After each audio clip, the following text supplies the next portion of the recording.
दुखु जादों बोराबदोंबो रागाबो जोंनो ओंखारदों बेखौ मा खालामनांगौ आंबो जादों हगारदो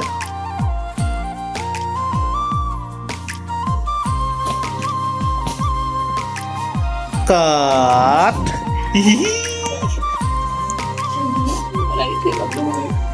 ayo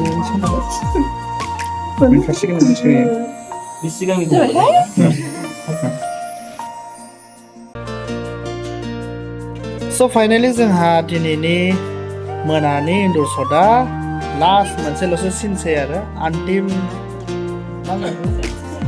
संस्कार नङालै मा हनै अन्तिम संस्कारनो अन्तिम एपिसड नासिगोन आरो स' जोंहा जोबनो थांगासिनो दङ we are so excited to finish this what अन्तिम संस्कार नै ग्रीन रानि जाबाय Ready. Ayo मोनानि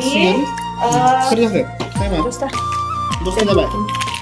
10 o'clock जोङो फुंनि 8 o'clock स्टार्ट खालामदोंमोन दा मोनानि 10 जाबाय ओमफ्राय दासिम जागासिनो लाइक 11 सिम ओमफ्राय बेनि उनाव गोदान उन्दुलाङो गाबोन फुंनि 6टा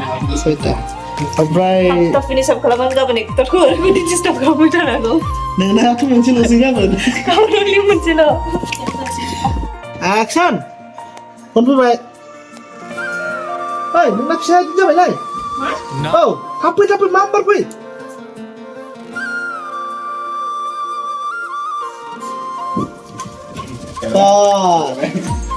थ' फाइनालि दिनै जोंहा इनडर शटआ जोब्बाय जोबनानै दिनैनि थाखाय पेकआप जाथ'बाय ओमफ्राय गाबोनो आर्लि मर्निं दिनै जेरैबायदि सिखारदों बेनिफ्राय थाब सिखारनानै एसे खस्थ' खालामबावनानै गाबोन बिराद थाब फोजोबनो नाजानाय जागोन आरो ना स' बयबो एसे हेफाजाब होलायदो नायनोसै ना